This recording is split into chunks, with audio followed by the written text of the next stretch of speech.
Hey guys, welcome back to my channel.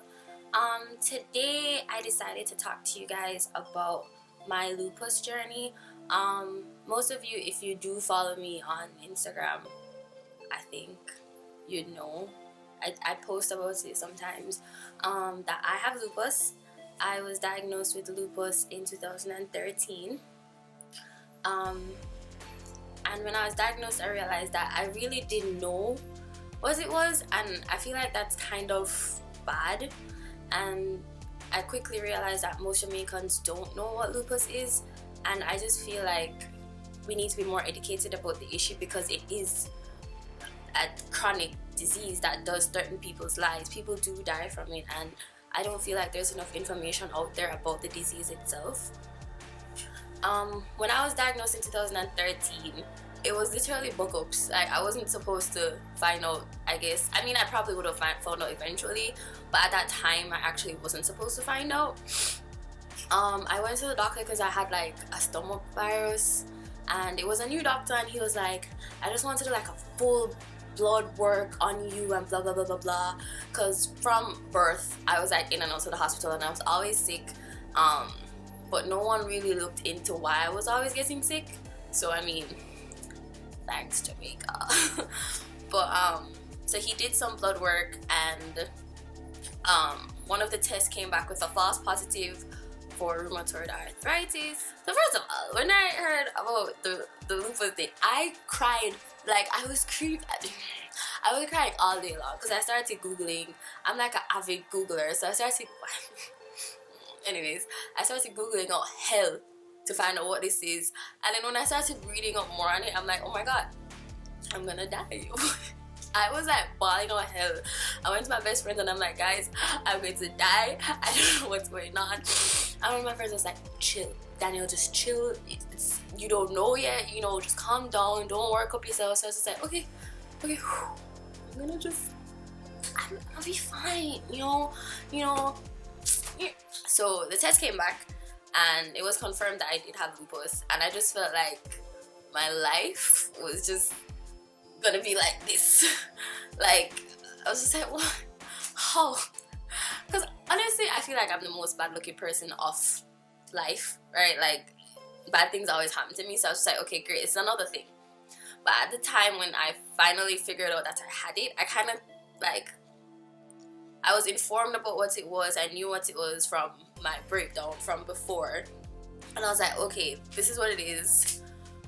I'm gonna have to deal with it. It's gonna be a lot of life changes. But I was not ready for what was going to happen. I swear, I was not prepared at all. Like, when I found out, first of all, my mother wouldn't stop crying for like weeks. She didn't go to work. My dad is more of like a keep it all together person, but I knew he was kind of freaking out because of how he was behaving. He was like trying to make it seem like he was okay, but he wasn't, and that was hard for me, like seeing them react the way they did. So I think that's one of the reasons that I, just, my parents and my family and my friends hate this, but I don't complain when I'm sick. Like, if I'm not feeling well, I'll keep it to myself until I'm just like like on the verge of death. I mean, it's a problem, but I'm trying to change my life. I promise, I'm actually trying to change my life. So basically, my whole body was just confused, like my asthma was getting worse. I was having hair loss. My skin started to look crazy. And then the medication that they put me on, because when you do have lupus, they put you on steroids. And for those of you who know what steroids do, they make you gain weight fast. Like, I put on pounds quick, and I was just like, I don't feel like myself. I don't look like myself. And it was hard. I felt like nobody could understand what was going on.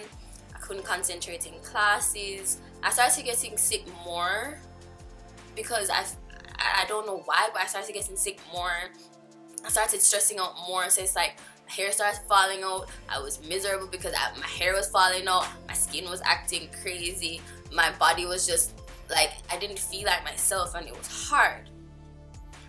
I ended up being hospitalized a couple times, which also wasn't fun because staying in Jamaican hospitals are they're not fun. They really aren't. Like, I saw so many things that I wish I didn't have to see. I saw people who were like on the brink of death, and I was just like, I want to go home. I want my parents. I could only see my parents and my friends during visiting hours, and it's just isn't fun.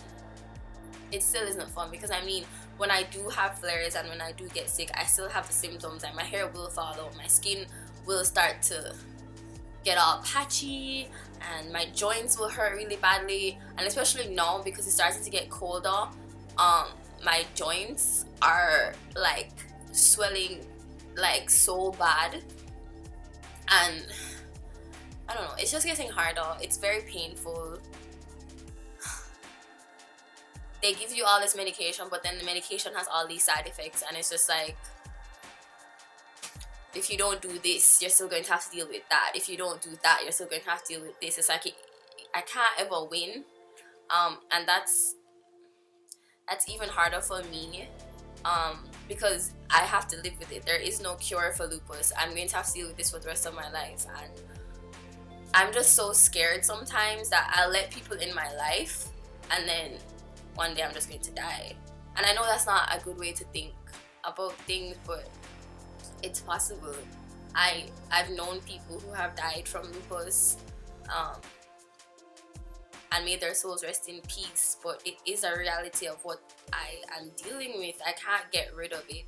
All I can do is manage it to the best of my ability, but God is in control, and that, you know, I'm just going to have to deal with whatever does happen. I have to figure it out, live my life to the fullest, because I know that there have been times where I have pushed people away because I'm afraid that if I get too close, you know, that something's gonna happen, and then, you know, I don't know. It's just a personal thing. That's how I think, and I know it's not good. Like, people who are close to me hate that. They're just like, if something's wrong, say it. And you should do that. Like, if something's going on with you, if you have people that are close to you, I do believe you should say something. It's just, I guess it's just harder for me. That's just how I've always been.